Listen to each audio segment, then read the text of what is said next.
कधीच नाही चुकणार तुमचे फेवरेट टीव्ही शोज झी5 सोबत, तेही एकदम फ्री।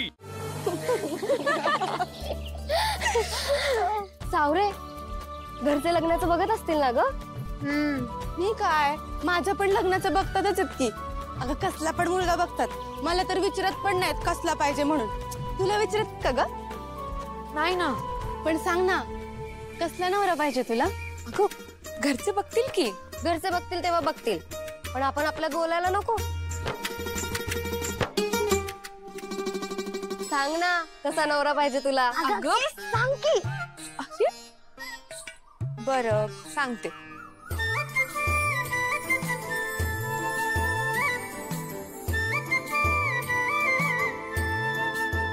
सगळ्यात पहिलं म्हणजे त्याचं ना माझ्यावर लई प्रेम असलं पाहिजे। त्यानं माझ्या बरोबर माझ्या घरच्यांची काळजी घेतली पाहिजे, माझ्या प्रत्येक सुखदुःखात माझ्या सोबत असला पाहिजे। आणि त्याला फक्त माझी नाही तर अख्ख्या जगाची काळजी असली पाहिजे। कुणा रागवणार नाही, कुणापासून लांब जाणार नाही, मी त्याला माझ्या डोळ्यात एक अश्रूही बघवणार नाही असं। अगं बाई, असं कोण असते या जगात? हाय की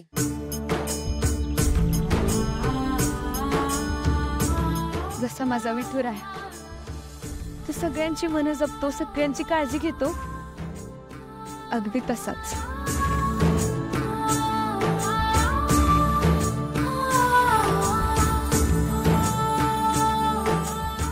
बाई बाई, हिरोईनची शिफॉनची साडी कसली भारी होती। सासूबाई, हो माझा अख्खा पिक्चर बघून संपला, तुमचा सीन अजून चालूच आहे का?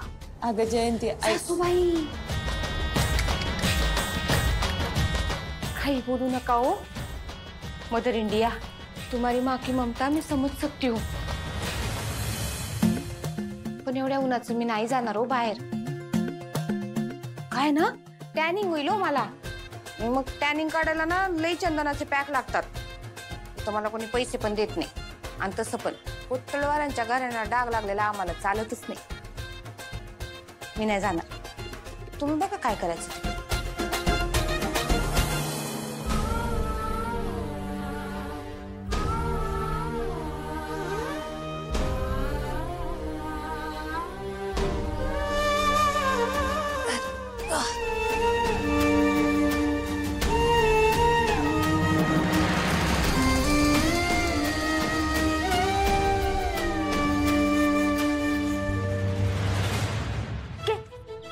मी ते रोहित्याकडे खेळायला जातो। बरं जा, काळजी घे। हो बरं, मी काय म्हणते, आपण सगळे माझ्या घरी चहा प्यायला जाऊया। चला। नको बाई, तुझी ती जयंती वहिनी ते लय डेंजर प्रकरण आहे, आपल्याला तरी नाही झेपायचं।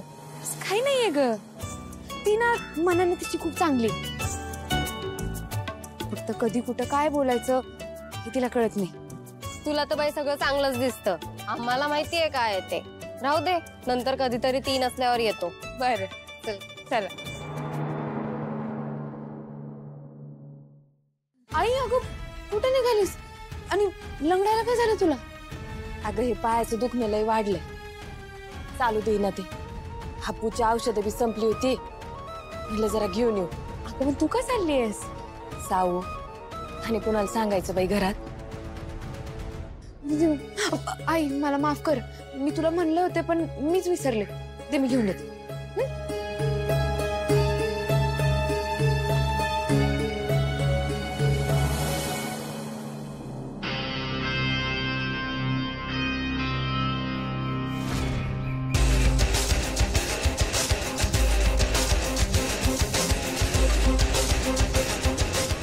दादा, हा आपला पण होलसेलर आहे ना? एक्झॅक्टली। केवढीच कन्साइनमेंट? एक्झॅक्टली मलाही कळत नाही, एवढंच का कन्साइनमेंट बाहेर काढतोय? मला असं वाटतं की इथे दुसरा कुठला तर गोडाऊन असायला हवा त्यांचा।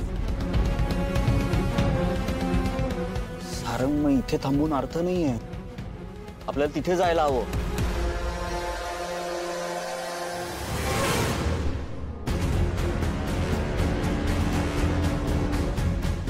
Hello,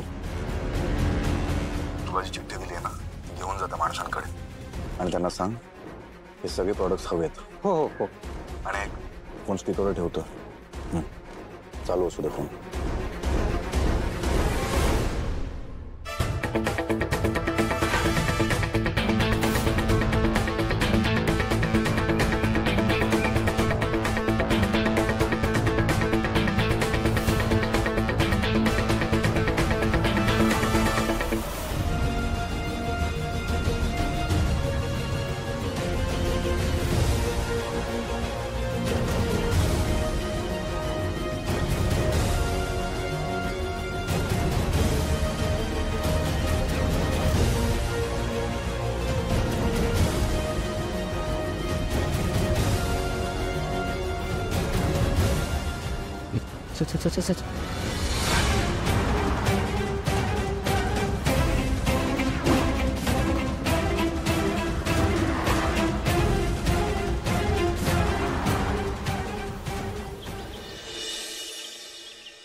hello.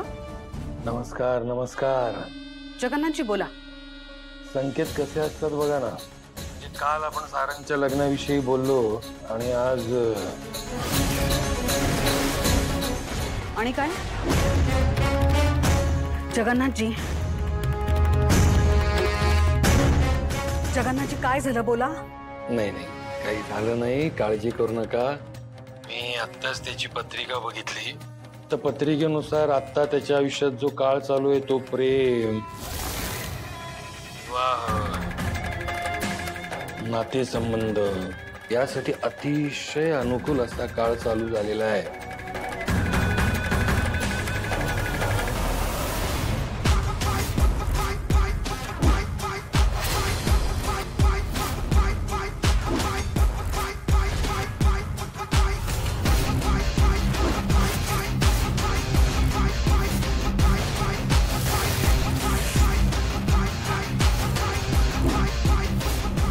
कोण आहे बे तू? बाहेरच्या माणसांना इकडे यायला परवानगी नाहीये. हो काय? मला जरा प्रायव्हेट मध्ये बोलायचं होतं तुझ्याशी. बोलूयात? हा बघ, आपल्याच एरियात येऊन आपल्याला डायलॉग मारतोय. काय रे, एकटा आला तर आला, या चिरकुटला पण घेऊन आला का सोबत?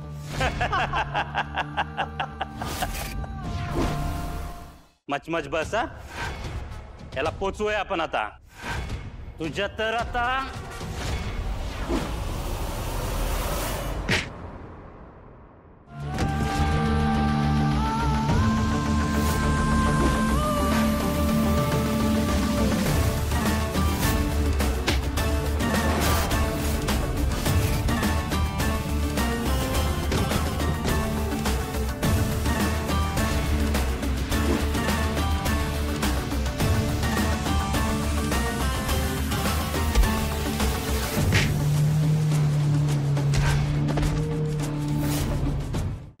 झी5 ॲप डाउनलोड करा आणि पहा सर्व एपिसोड्स एकदम फ्री.